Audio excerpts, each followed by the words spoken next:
माँ पार्वती, आप प्रभु के बारे में ऐसा कैसे कह रही हैं? और क्यों? ये भी एक रीति होती है गरुड़। नंदे और भाभियां नववधू से उपहास करती हैं ताकि उसे ससुराल में हिचकिचाहट ना हो और वो अपने मन की बात सबके सामने रख पाए।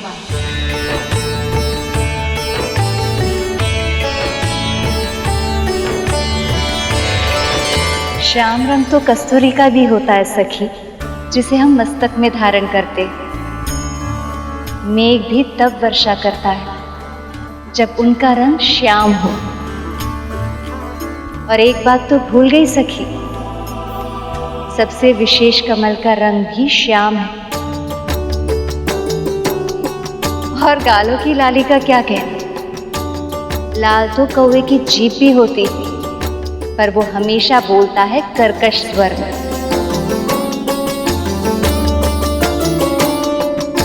इसलिए ये मेल अनमोल है।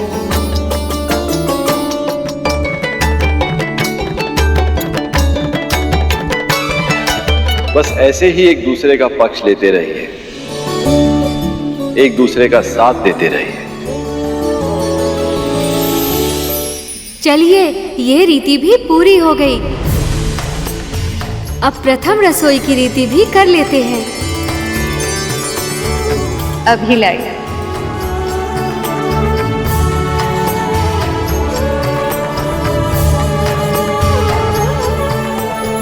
माँ, मैं भी चलती हूँ आपके साथ, आपकी सहायता करने।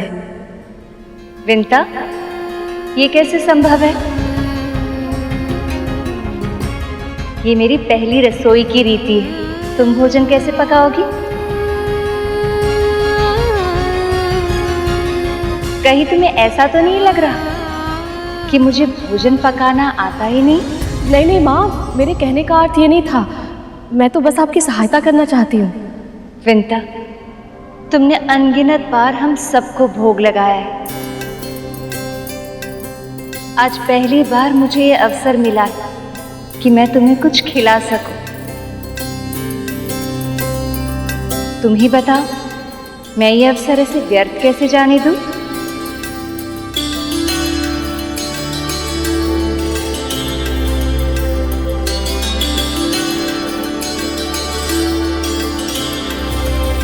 माँ लक्ष्मी रसोई में कार्य करके पकवान बनाए और मैं उन्हें ग्रहण करूं, जो कभी स्वप्न में भी नहीं देखा था, जिसकी कल्पना भी नहीं की थी, वो सत्य हो रहा है गरुड़।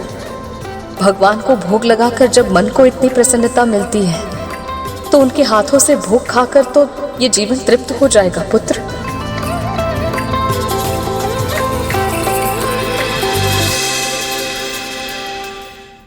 ये लीजिए स्वामी, अपनी पहली रसोई की रीति में मैंने मखाने की खीर बनाई।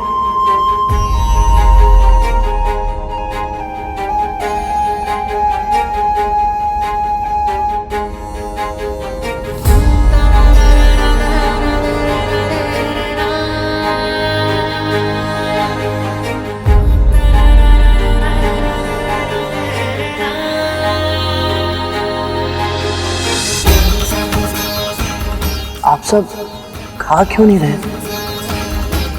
जब भक्त भगवान को खिलाए बिना स्वयं नहीं खाता, तो हम अपने भक्तों को खिलाए बिना कैसे खा सकते?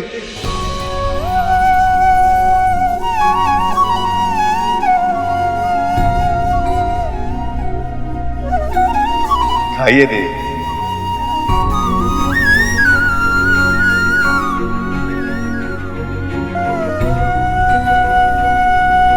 अपने प्रिय के हाथों से बनी खीर खाने के लिए और कितनी प्रतीक्षा करवाएंगे आप मुझसे?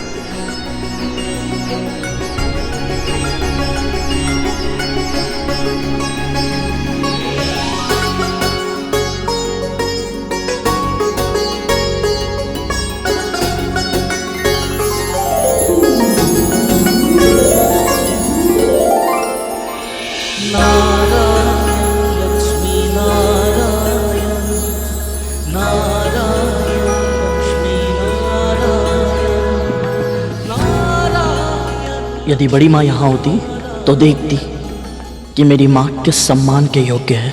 संभव है तभी उन्हें आभास हो पाता कि वो माँ के साथ अत्याचार करके कितना बड़ा पाप कर रही है। नारायण लक्ष्मी नारायण जग के पालक हैं। वैसे तो इस संसार में जो भी धन है वो आपका ही है और आपसे ही है, परंतु ये रीति है, पहली रसोई के बाद नेक की प्रक्रिया आवश्यक है।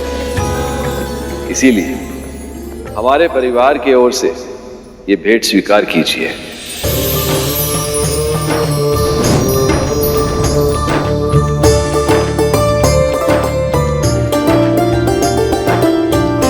जन कल्याण का साक्षात स्वरूप है आप दोनों। आप सदैव जन कल्याण करते रहिए, यही हमारा आशीर्वाद है और हमारा उपहार भी। प्रभु, देवी लक्ष्मी, ये मेरी और देवताओं की ओर से आपके लिए छोटी सी भेंट।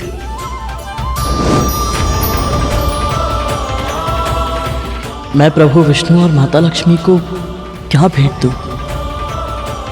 अब हमें प्रस्थान की आज्ञा दीजिए।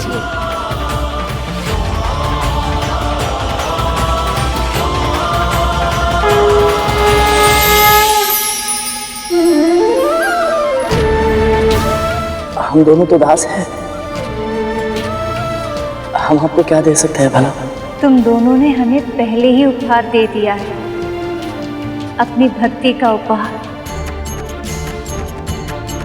यदि भक्त की भक्ति ना हो तो भगवान भी भगवान नहीं हो सकते।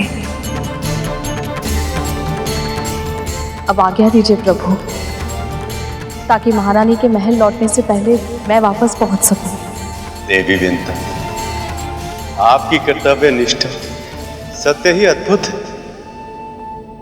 प्रस्थान कीजिए।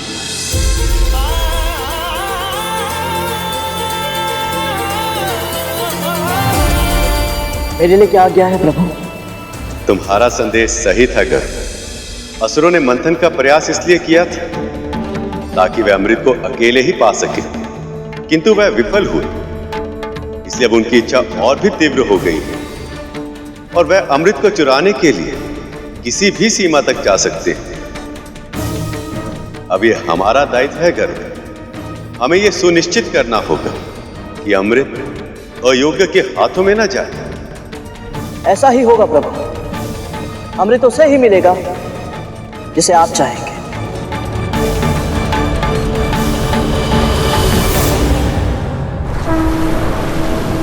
मदना मदना मदना सागर मदना मदना मदना मदना मदना सृष्टि के कल्याण रत्नों के संधान में श्री हरि मिलन की आस। देवताओं, पूरा बल लगा दो। असुरों, रक्त का एक एक कण छोड़ दो, क्योंकि अब निकलेगा अमृत।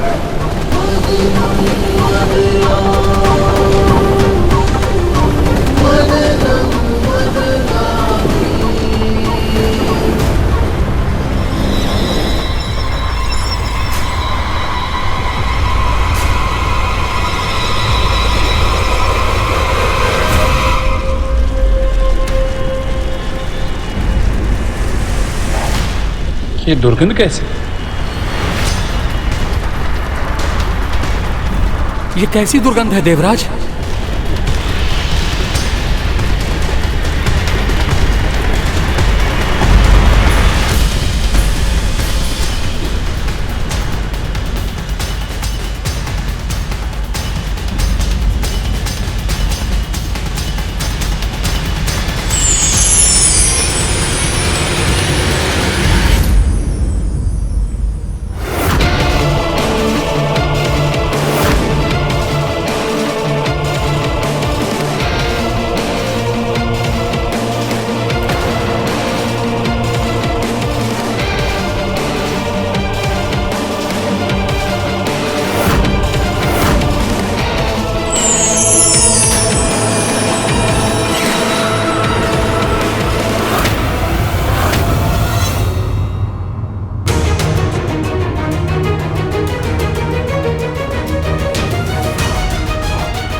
ये क्या पदार्थ है?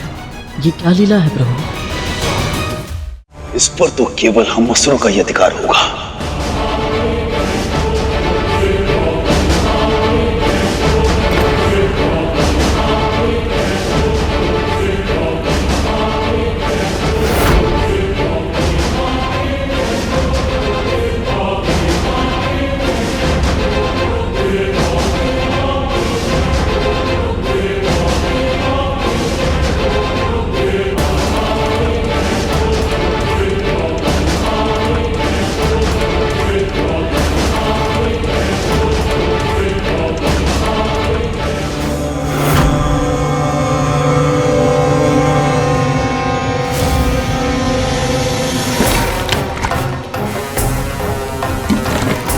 असुरो, ये अमृत नहीं है, वारुणी है।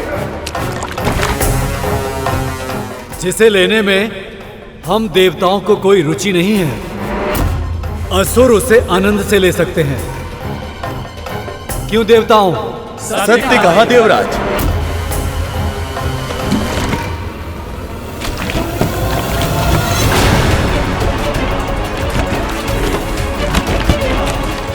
देखिए प्रभु, देवताओं ने अपनी सूझबूझ से इस समस्या को टाल दिया। आपने सही कहा लक्ष्मी, ये उनके सात्विक गुण है, किंतु असुर अपने तांत्रिक अवगुण के कारण समस्या को स्वयं ही निमंत्रण दे रहे हैं।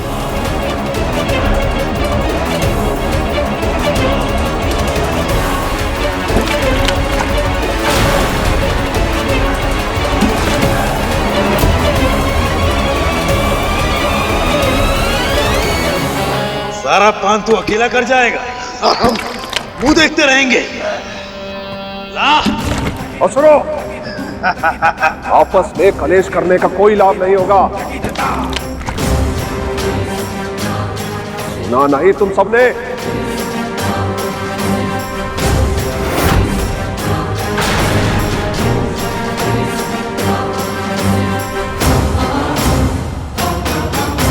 महाराज बलि का भी आदेश नहीं मान रहे।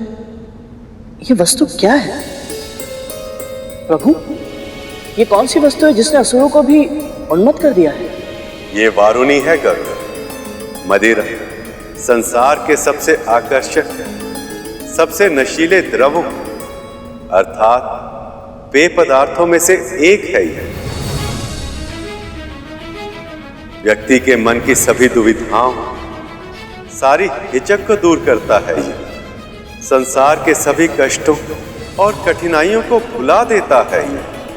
जो भी इसका पान करता है उसे परम आनंद की अनुभूति कराता है ये द्रव्य।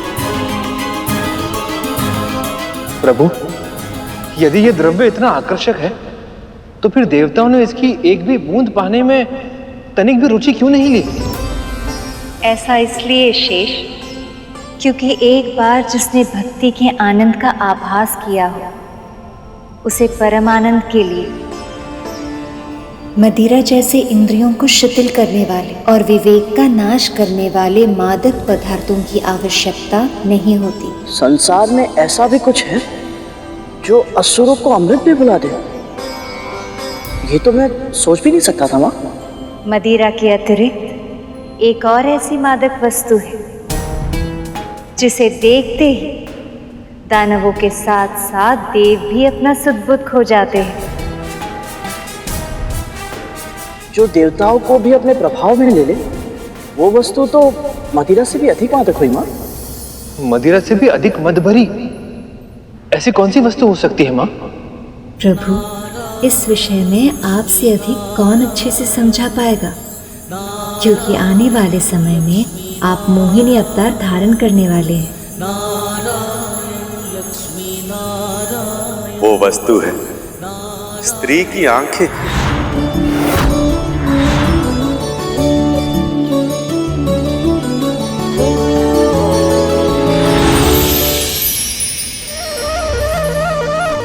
शेष, गरुड़, हर सफल पुरुष के पीछे किसी न किसी स्त्री का योगदान अवश्य होता है। स्त्री की शक्ति की कल्पना भी नहीं की जा सकती। यदि स्त्री चाहे तो पुरुष अपने उद्देश्य पर ऐसे ध्यान केंद्रित कर सकता कि वो कभी भटकता नहीं। और यदि स्त्री चाहे तो पलक झपकते ही पुरुष अपने लक्ष्य को भूलकर उसकी मद भरी आंखों में खो सकता।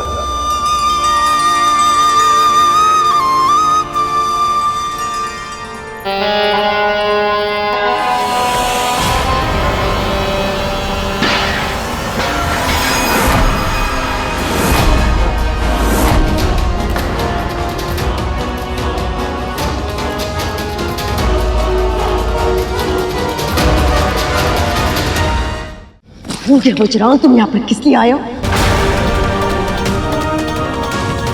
हाँ? तुम्हें अपना ध्यान केवल मंथन पर केंद्रित रखना है। अमृत ही तुम्हारा एकमात्र उद्देश्य होना चाहिए राहुल। ये मदिरा वो जाल है जो तुम्हें अपने लक्ष्य से भटकाएगा।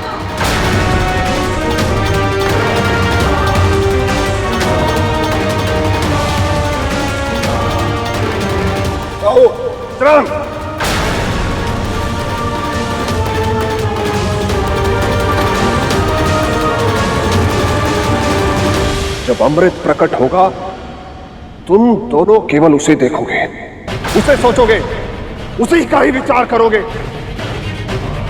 अपनी पांचों इंद्रियां केवल अमृत पर केंद्रित करोगे।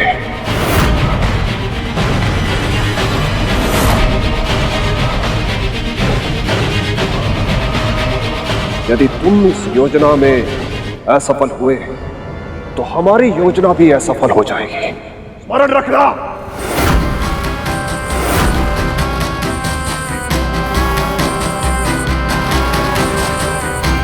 यदि हम अमृत हार गए तो सब कुछ हार जाएंगे। अपनी महत्वाकांक्षा, अपना स्वप्न, अपना साम्राज्य सब कुछ।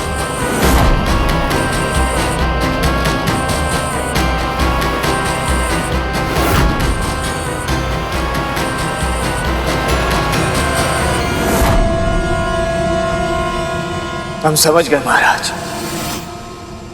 अब आप जो कहेंगे महाराज बस वही होगा। चलो।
लगता है इस बार अमृत निकलेगा। इस अमृत पर मेरे पुत्रों का ही हक है और उसे पाने से मेरे पुत्रों को विष्णु भी नहीं रोक पाएगा।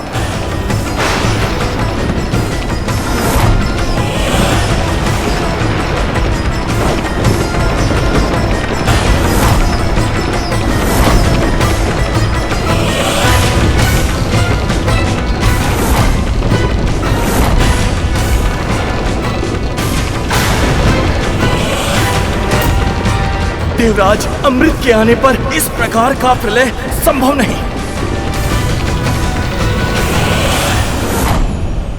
महाराज, इसका तेज असहनीय है। क्या हो सकता है?